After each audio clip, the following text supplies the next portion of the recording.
And welcome, everybody to We Live in Color. I'm your host, Deontay Damper. So happy to have y'all here on this Thursday. Now, before we begin with this exclusive, I need you to like, share, and subscribe to Converge, where you can learn more about my girl Ashley at the Sanctuary. You can learn more about Back to Basa, The Day with Trey, The Big O Show, and more. Go to whereweconverge.com to see why Black media matters. And you know, I am so happy today because we get an exclusive.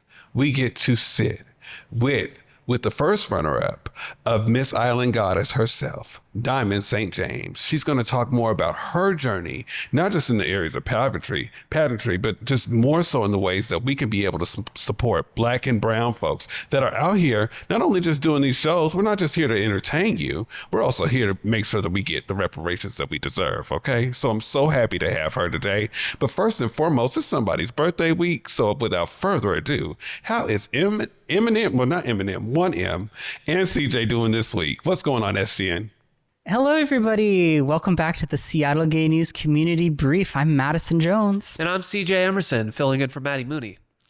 Unfortunately, Maddie had a bit of a moving injury and couldn't come to the office today. So CJ has very kindly offered to fill in for this time. So what's up, y'all? We're going to do our What's Going On in the World, but this time it'll be CJ and Madison. CJ, my question for you is, you went to the Mariners game, the first of the season, and I wanted to know, because we haven't chatted, you're a big sports guy. Yeah. What was how did that go? I'm kind of the team's de facto sports reporter, and so I've been covering the Mariners. Went to the opening day. I just literally before I was here, I went to the last game where, happy to report, the Mariners swept the Houston Astros. So they're looking back.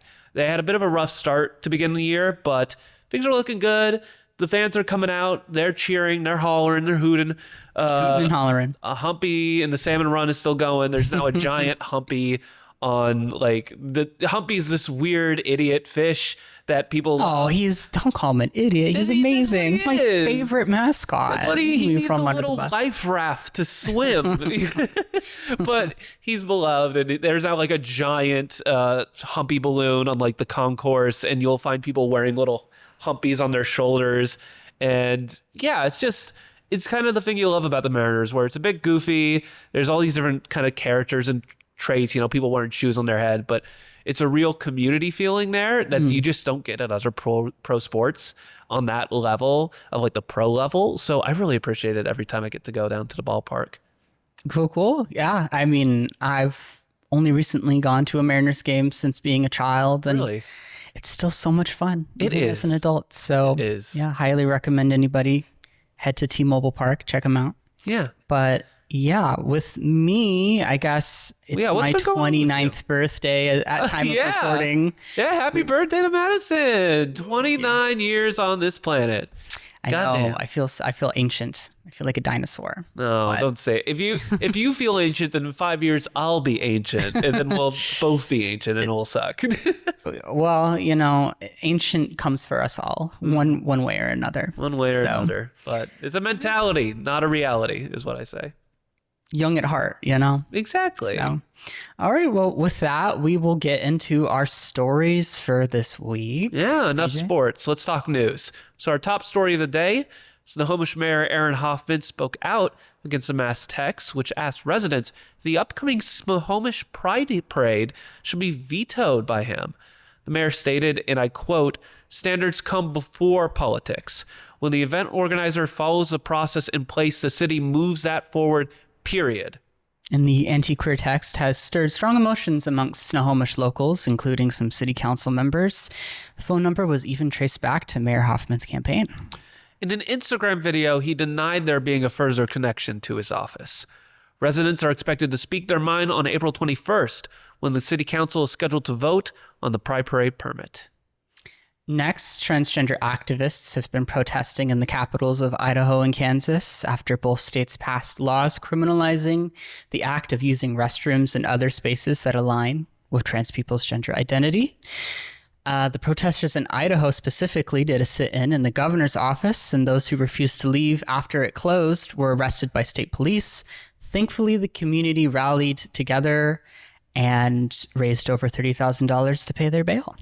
As for what's happening in Kansas, I sat down with activist Samantha Boucher to talk about how she's helping trans Kansans who've had their driver's licenses revoked. Now, you can find that in-depth interview and more on our official YouTube channel, but to kind of give a little bit of insight into what we talked about, the question was really around the language of like evacuating in disaster response. They're recommending people leave Kansas entirely. And, you know, the question is that kind of wording warranted? People, when you lose your driver's license, I think so much is lost when that happens. Your ability to freely move, how do you get to the DMV if you don't have a driver's license? How do you if you don't have people who can help out, if, you know, your ability to vote, your ability to leave the state, you know, there are all these little government details. And Samantha really opened my eyes into how excruciating it is to have your government documents no longer represent who you are, and not just on a personal and moral level, but like on a practical level too. Yeah. I mean, I used to have, you know, a driver's license and a passport that were my gender assigned at birth, as well as my birth name. And I was living in Canada at the time when I started my transition. And let me tell you, it was such a pain in the ass to do literally anything, you know, and I would have been an immigrant. So even more so than being a citizen, but like the liquor store, the doctor's office, for any folks out there who aren't transgender, who don't have that experience, it really does just completely turn your entire world upside down. So I am really glad that you were able to talk with Samantha about that, because it really, you know, we can't talk about it enough, what's going on. She's a really seasoned activist. She has a great way of putting it into perspective. Yeah. And with that, of course, we have some of our wonderful events that are going to be in the city on our community calendar. Queen of the Universe winner, Drag Queen, is performing at Numos on Friday. Showbox Soto on Sunday is having a metal show. Saturday is Record Store Saturday. So if you love physical music, you can expect special deals at your local spot. And then, of course, the Trans Music Showcase is happening again at Chop Suey. So if you're looking for some fun music stuff, go check that out. But that's all from us from now. Thanks so much, everybody. This has been Madison and CJ. Now back to you, Deontay. Thank y'all so much. I gotta love my SGN family. I can't wait to walk with y'all during Pride. We're gonna talk about that later. But in the meantime, we're gonna take a break, and when we come back, we're with Diamond St. James. You're watching We Live in Color.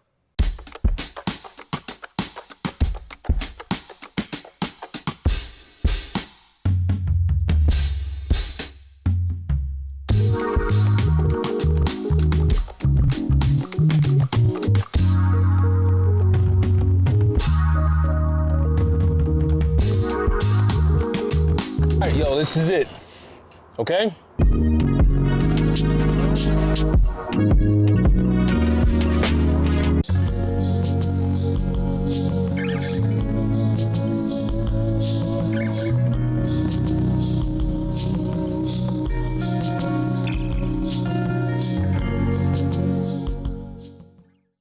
Now's your chance to join the Days to Come Reading Challenge to ignite the civic imagination needed for racial repair in Washington state. Read, discuss, and take action until Juneteenth to bring Dr. King's vision of a truly just society to life.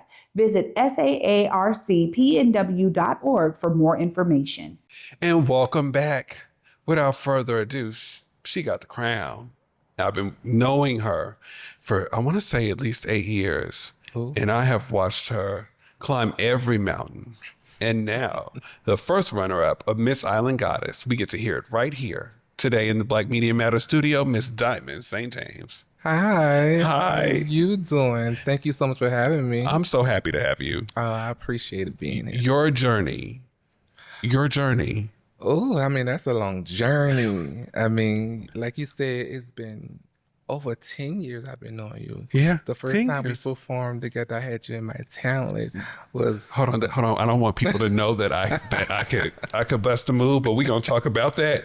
We're gonna talk about that in a few. But Diamond, you didn't grow up here in Seattle. No, I'm originally from New Orleans, Louisiana. Okay, which ward now? The Lower Ninth Ward. Okay. Yes. So what was it like growing up out there in New Orleans? I mean, compared to here, it's super different.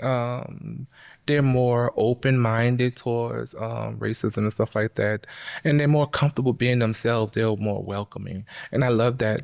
That's what our family had taught you, to respect your elders and be true to yourself. So yeah, it was more like being who you are. Yeah, see, and I love New Orleans. Shout out to the Ninth Ward. Well, one of those exes in the Ninth Ward. But what was the birth of Diamond like? Was she born in New Orleans too? Yes, she was. Actually, she was like any other queen. I'm sure they all would say the same thing. She was a Halloween baby. Okay. It was actually funny. Hold on, Halloween baby. I was a Halloween baby. I'm gonna tell you my story in '09 later, but go ahead.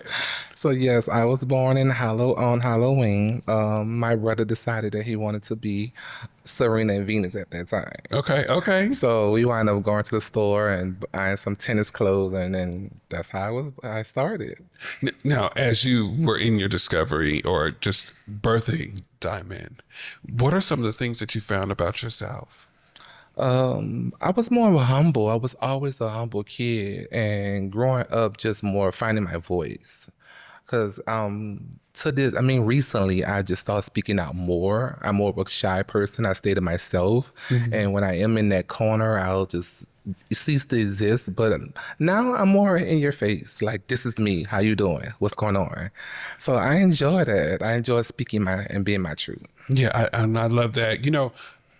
Maybe I could be wrong, but you just let me know. Because, I lived down south before, and I know that, like, pageants down south are really, really, really big in the Black and brown community. Yes, Can you tell us a little bit more about that? Yes, it is. The pageant system down there takes it very seriously. We have like Black America, Black Universe, Miss Diamond of the South. All those, the pageants takes everything very seriously, and they're really on top of you. They from your hair to your shoes, and they let you know if you don't look the part, you're not getting up on that stage. So compared to up here, they have fun. I think the girls up here more focus on face than the whole package. And I was always taught how to focus on the whole package. Okay, so what is the whole package? Presenting. Okay, well, give me an example. So it's like head, shoulders, knees, and toes? Head, shoulder, knees, toes, front, back, side to side, body, breast, all of that. Okay. Listen. Okay, so your first pageant, was it here in Seattle? No, my first pageant was in Texas. I came Miss Firecracker in Texas. Okay. And my promoter was so excited that he saw me as a boy become this whole glamazon to him. And he had traveled with me to San Antonio, to Waco, to Killeen. And it was just a big, giant journey for him. For me, I was happy to get out there and do it. It was like, oh, yeah. But it was fun. And then when my journey wound up ending with him, I still wound up kept in touch with him because he was that type of person. And I enjoy being around people that made me feel welcome. Yeah. And it was a lovely experience. It really was. Did you have any hardships kind of like doing pageants down south or being down south, like as well as an entertainer? Yeah, I had a lot of problems down south. Some girls didn't want to sew for me. Some girls didn't want to do my hair. Some girls didn't want to do my makeup. And then I met this one young lady named Trishelle, and she's like, you have to learn how to do it yourself, mommy. And I'm like, oh, wow. And she's like, you just go and you watch the girls and watch what they do. If you want, I can teach you how to do certain stuff. So it was really fun to know that someone actually was looking out for me. And I picked it up and I ran with it. Okay, and so you come from, so some folks aren't familiar to like St. James. That is, it's a very known name in our community. Yes, it is. Can we learn more? Because some of our folks who are just now listening or just now tuning in or learning about our community, Yes. It's a chosen name in the space. But how many folks do you have in your family tree?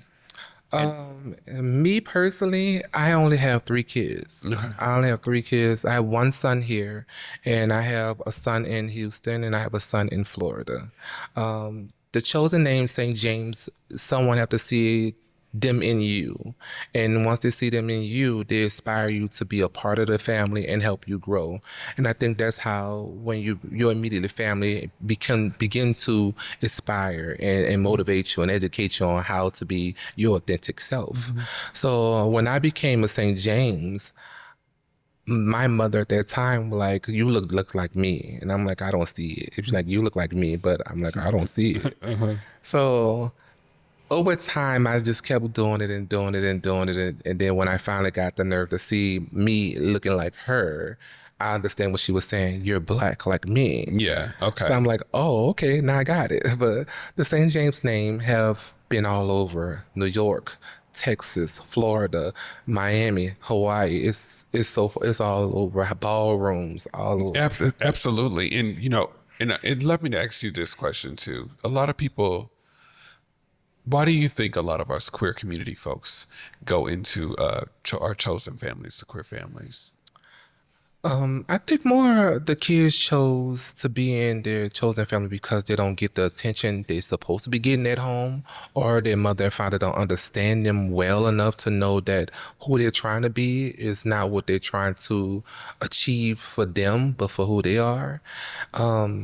Most of the time, sometimes when I'm gonna speak for me, when I chose my authentic family, I felt like my mother was there, but she wasn't listening. And some kids see that, and some kids feel that way. And sometimes your parent don't want you to be who you are. They don't want you to be gay or bisexual. Did you go through that? I didn't go through that. Yeah. But over time, I had my kids. They went through it. So I got to experience that from them.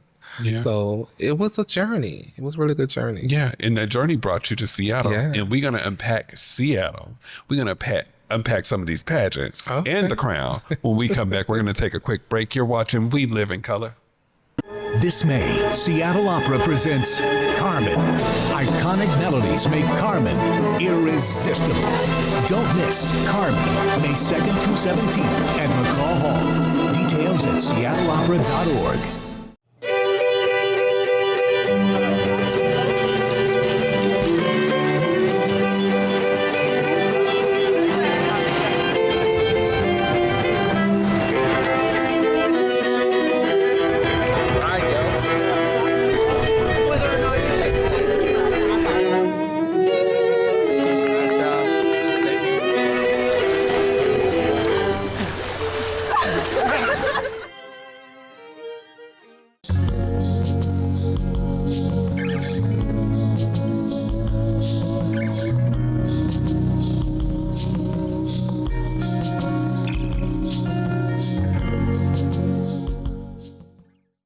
And welcome back to We Live in Color. I am here with the amazing Diamond St. James.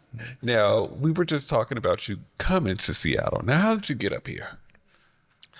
I evolved in Seattle in 2005. It was a tragedy, but it was an experience for me. I came up here with Hurricane Katrina. Oh, wow. And it was just all over the place for me. I didn't know where I was going, what I was going to do, but then I actually just had to sit back and let things happen for me. And it just blew up in my face. Things just like, you go here, go here, go here, go here. And then I had to stop and say, okay, I'm going right here. I'm going back to school. And when I decided to go back to school, all the doors start opening up for me. What are some of those doors, sis? I mean, pageants, Yeah. shows, just Gowns, beautiful gowns. They all became one big giant big pillow for me to just be creative with myself. Yeah. And that's what I became. I started sewing. I designed my own costumes, my own clothes, and started doing drag. And it's just been wonderful after that. So I got to ask you this, and I know we talked about it a little bit before the break, but like, our entertainers, our female entertainers, our male entertainers in community, black entertainers, how do you feel like y'all get y'all just due out here in community? I don't think they have black male entertainers here in Seattle. female entertainers, I say yes and no. You have to open up a lot of doors for yourself and push them and at least try to knock them down. And I think that was one of my main goals for myself, was to go and open up a door and be comfortable standing up for myself, even though you may not know I was there, but you knew I was there when I got on that stage. And then I had a lot of people that actually motivated me to do certain things and be my authentic self as well. But when I got my feet in that door, I wanted to make sure that that door is still open for someone else. Yeah, absolutely. And I've watched you do it. Speaking of doors opening, tell us a little bit about your journey with Miss Island Goddess. And for folks who aren't familiar, what is Miss Island Goddess? Well, Miss Island Goddess is a pageant that was brought over from Hawaii. And the pageant had started off small. It was like at this college in Eastern Washington, over there in that area. It was at the college, and they had a small little stage, and it used to start off with like 12 girls trying to get on this one big small stage. But the system stands for being you, and trying to open up the community for people of color and stuff like that. It's a little difficult, but I mean, you have to still, like I'm saying, I'm pushing through them doors to make them see us. Yeah. But Island Goddess is a really good system, and I think a lot of people should go and check it out. Absolutely. And big shout out to Utopia, Washington. I love their events. It always feels like home. Yes, they make you feel welcome. Absolutely. I mean, and they feed you. So It feeds you good. Feeds you good. they make sure you eat. So how long have you been participating in their pageants? This is my third time competing for Island Goddess, and I placed first alternate each time. Okay. The first time I went, I felt like I'd won, but then at the same time, I felt like I needed to grow. Yeah. And then the second time I went, I knew that there was some things that was going on with myself, and I allowed those things to crumble me down, as you can say. Yeah. What are some of those things? Is it the self-doubt, or is it just navigating through systems? I think it was me trying to build a community to come and support. That was more my biggest problem, was trying to get them to understand that I'm just only one Black girl trying to show the community that, hey, I'm trying to open up these doors for us, and to get them to come out and support, and it was never happening. But I just kept on my guns, and they started showing up bit by bit. Now, do you think because culturally for us, this isn't down south, right? Yeah. So it's like most of us think, I didn't grow up going to pageants. You know what I'm saying? Yeah. There was never a thing within our community here. Yeah. But down south it is, right? Do you think it's just because of the culture here that we don't? No, I don't think it's because of that. I think that we have lack of information. Yeah. I think we only get what we see. And sometimes people don't want to go to certain things because they feel that's too gay for me. I don't get involved with that. Or I'm too old. You're never too old to get into the community and understand different parts of the community as well. And once you get into it, you'll understand, they're just like me. Yeah. They're just like us. They're doing the exact same thing, the 501(c), and trying to get us all together to be as one together. So yeah. And so now let's unpack it, right? I remember participating with you in the first pageant. Yes. And I'm gonna get some pictures so y'all can see it. I had a body then. I had a body. We all had a body. We did. We were small as hell. And it was such a great experience. It was. I think it was great too. These were majority of folks that were helping you in the space. We were all Black men, and we were like, whatever she needs, we're gonna be here to support. Yes. I dance like Britney Spears. I am so pro us, y'all, but I am Lefty. oops, I did it again. I'm one of those. So we broke it out. But we wrote it, and I participated in the second year. And shout out to everybody that was there that helped with the choreography there. Yes, Jay and Josh and all of them was there. That did a really good job for the choreography. Yeah, and then you came back this year. Yes. The same choreograph. Same choreograph. Y'all did all right. Y'all didn't do as good as y'all did all right. Y'all was 6'7" or whatever the kids. No, y'all did great. I decided to put a twist to it this time. So some of the stuff that we did, I revamped. And there's some of the stuff I did not do, I opened up. So instead of having them in all black, I put them in black and gold, and then I had changed it to black and another color. And this year I did all gold for myself and had the boys in all black. I loved it. I literally shed some tears because I'm just so proud of just like watching your growth, and also watching Utopia's events make you feel like you're at home. Yes, and if you are at home when you should be there, it makes you sometimes deal with FOMO, fear of missing out too. Yeah. So it was just beautiful, and I think I think kind of like watching y'all like just do our thing. Do your thing. I think what Utopia try to do is they try to make sure that you all are comfortable. They try to make sure that everybody that comes in are comfortable. And they have their little hiccups here and there, stuff like that. But they try to make sure that the people that come to support are comfortable. And the hiccups could also be mainly, we family. We ain't always going to get it right. We going to get it right. It's just always just so much love. Yeah. How much love do you have for Utopia? I mean, I have a lot of love for Utopia. I try certain things that we do. We have a good relationship, a good understanding. And they know if I have something to say, I'll say it. I'll say it in a polite way. But I always want to be treated the way I want to be treated. Yeah. So I try to make sure that everybody is on the same humble page. Now, if it was 5 years ago, then it's a whole different story. But I think that's one thing about Utopia and Island Goddess and even yourself and some of the participants. We're family. We grow together. And we grown up together. Yeah. Like I put almost 4 years in Utopia, and I put almost a decade with all of you guys. So yeah. So what can we look forward to with this title reign as first runner? Well, I'm going to continue doing what I do best, is entertaining and showing the people that I am still here working. And I'm not just Miss Utopia first runner up. You got titles. I am actually... Sorry, can you go over all the titles? Let's get me together. I'm actually holding 3 right now. Okay, can we go over... Look in the camera right here so people can see it. I'm the current Miss Washington Universe. 1. I'm the current Miss Premier. 2. And I'm the current Miss Northwest. Okay, Miss Northwest. Yeah. See, you didn't even tell me about that one. See, now we gonna fight. No, hold on. Yeah, we're gonna take one more break. We're gonna do a We Live in Color tribute after we fight. We're gonna take one more break and we'll be right back. You're watching We Live in Color.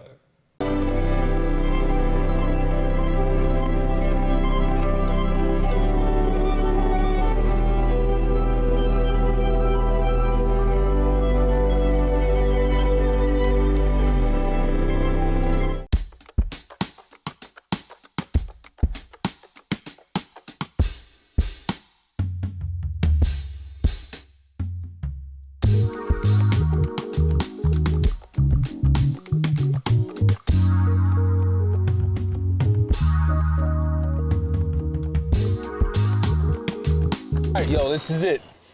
Okay?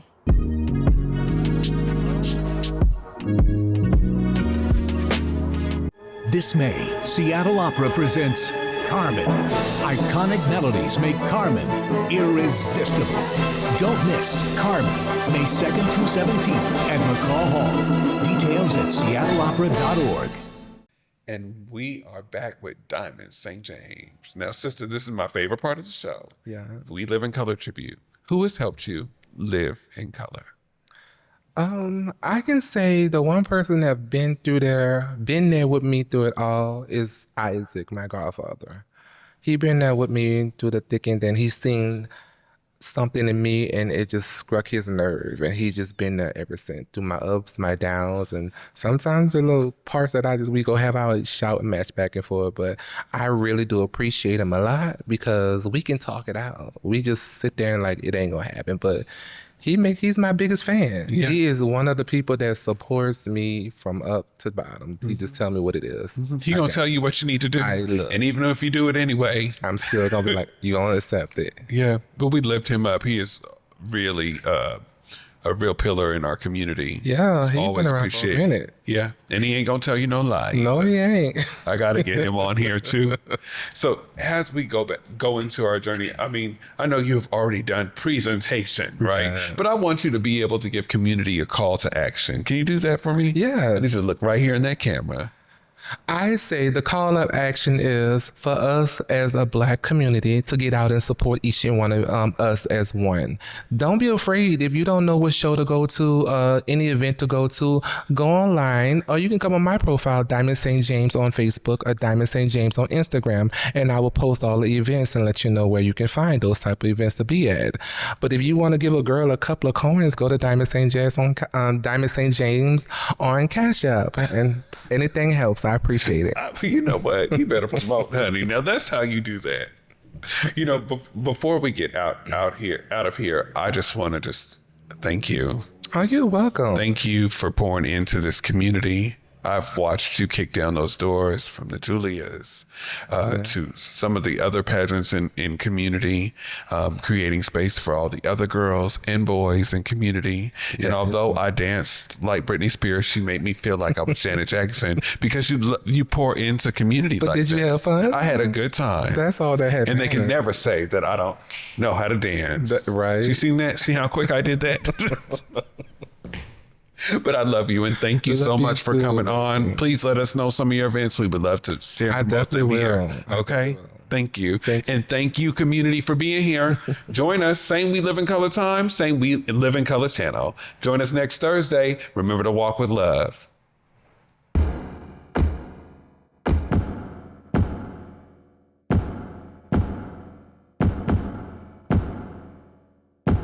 Hey, everybody. Deontay Damper. To learn more about our blog posts, community events, and more, go to whereweconverge.com.